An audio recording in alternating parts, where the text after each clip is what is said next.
Fala, guerreiro, beleza? Professor Bruno Carvalho passando aqui para bater um papo com você. E hoje a nossa conversa será sobre refração da luz. É aquele fenômeno ondulatório que, consequentemente, vai acontecer com a luz por ser uma onda eletromagnética que sempre aparece no teu vestibular. Lembrando que você não pode ir fazer a sua prova sem estar por dentro de todos os fenômenos ondulatórios, beleza? E eu acredito que você vai sair desse encontro mais esclarecido em relação à refração da luz. Então vamos lá? Preparei um material bacana para você acompanhar aqui comigo.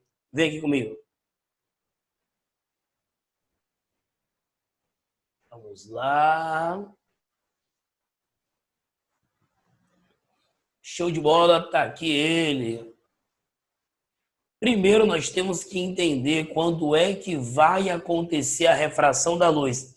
Quando é que a luz sofre refração? Veja bem, estejam cientes que esse fenômeno ondulatório só vai acontecer sempre que a onda, no nosso caso aqui, a luz, mudar de meio.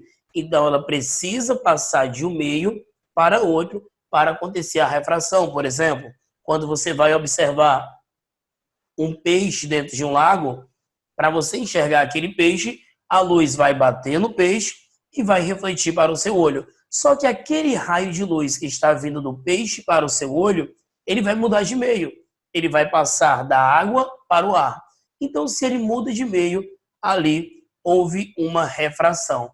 Então, a refração sempre vai acontecer quando eu tiver uma mudança de meio. Beleza? E aí temos aqui, ó, a refração é um fenômeno ondulatório que ocorre com a onda quando muda de meio. O fenômeno da refração sempre vem acompanhado da reflexão. Como assim, Bruno?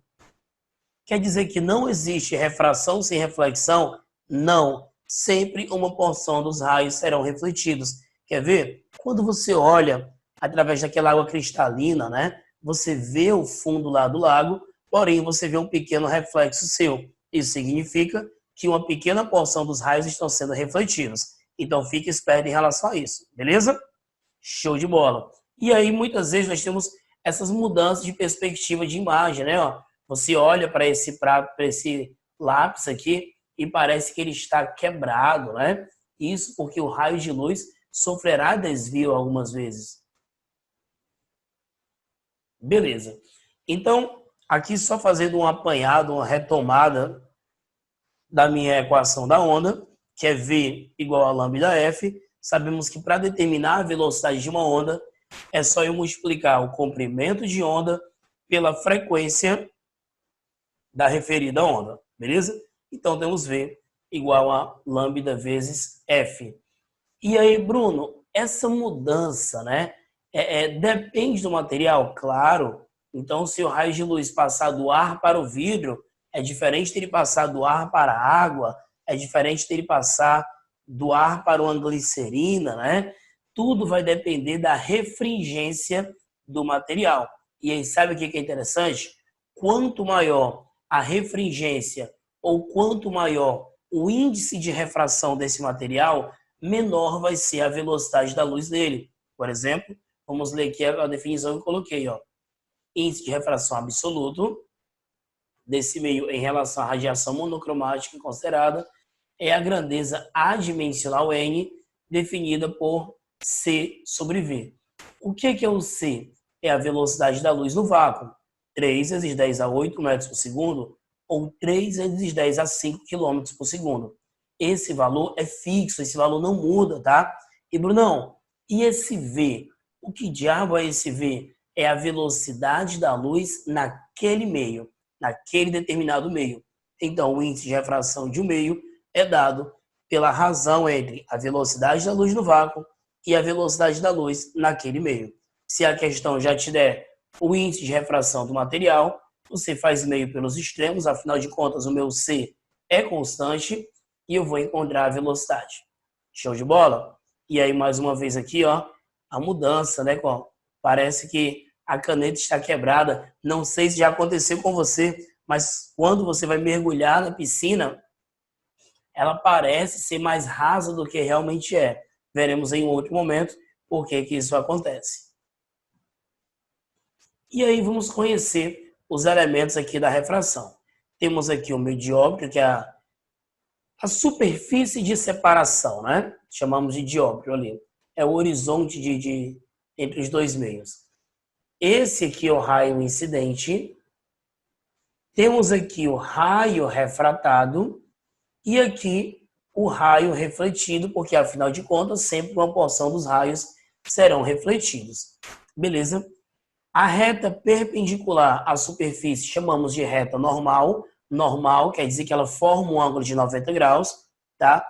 E aí teremos o seguinte, o ângulo formado entre o raio incidente e a reta normal, e aí fica esperto, é entre o raio incidente e a reta normal, não é entre o raio incidente e a superfície, chamamos de ângulo de incidência.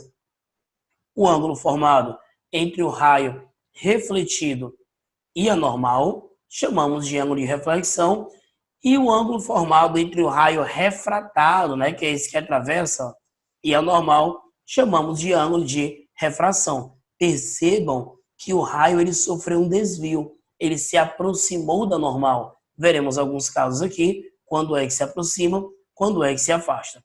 Vamos continuar. A primeira lei da refração diz o seguinte, o raio incidente, o raio refratado e a reta normal, eles são coplanares, eles estão compreendidos no mesmo plano. Bem simples, não é? Então, a primeira lei da refração, não temos nenhum cálculo, apenas para indicar que esses raios estão todos no mesmo plano. A segunda lei é a lei que vai trazer a relação que chamamos de lei de Snell, porque vejam que esse ângulo aqui, ó, o I, ele é maior do que o R, o raio ele não passou direto, ele desviou, ele se aproximou da normal. E aí você pergunta, Bruno, dá para calcular esse ângulo? Sim, dá para calcular. Esse ângulo aqui, a relação entre o ângulo de incidência, o ângulo de refração e os índices de refração é dado pela lei de Snell. N1 vezes seno de I é igual a N2 vezes seno de R, onde N1 é o índice de refração do meio incidente, o N2 é o índice de refração do meio refratado, para onde o raio foi, o I é o ângulo de incidência e o Rzão, ângulo de refração, uma molezinha, não é? Seguindo aqui, veja bem, nesse caso, se a luz passar do meio menos refringente para o mais refringente, a luz propaga do meio menos refringente para o mais refringente. Vai acontecer exatamente isso. Ela vai se aproximar da normal. Se passou do menos refringente para o mais, ela vai se aproximar da normal, ou seja, o ângulo vai diminuir. Esse θ2 vai ser menor do que θ1. Se θ2 é menor do que θ1, quer dizer que o índice é maior, consequentemente a velocidade de propagação nesse meio que é a água será menor. Aqui nós vamos ter o seguinte, se ele passar do meio mais refringente para o menos, por exemplo, da água para o ar, lembra, o menor valor que o índice de refração pode assumir é 1. Então, vai ser de 1 para cima, tá? 1 é o índice de refração do ar e o do vácuo. Esse você obrigatoriamente tem que saber, porque serve de fator de comparação na hora de resolver as suas questões. Então, quando passa do meio mais refringente para o menos, ele vai se afastar da normal. Esse ângulo vai aumentar. Se esse ângulo aumenta, é porque o índice de refração é menor, consequentemente, a velocidade de propagação vai ser maior. Porém, se esse raio incidir de forma normal, ou seja, paralelo à reta normal, muitas vezes a pessoa acha que não vai haver refração. Cuidado, a refração vai acontecer sim, só que vai ser uma refração sem desvio, tá? Mas haverá mudança de velocidade.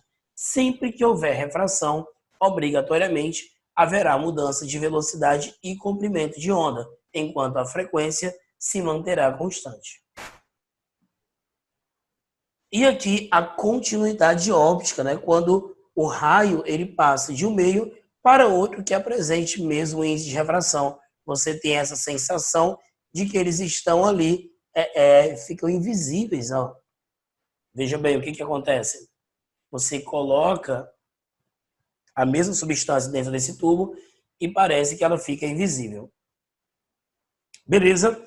Essa foi a nossa aula sobre refração. Eu espero ter tirado a tua dúvida, espero ter te ajudado. Mantenha-se aí determinado, mantenha-se firme no propósito, mantenha-se preso aos teus sonhos, conta 100% comigo. Se precisar de alguma coisa, pode procurar o professor Bruno Carvalho nas redes sociais para tirar dúvida, ok? Eu acredito nos seus sonhos, eu acredito em você, e eu espero que você acredite também. Valeu? Forte abraço.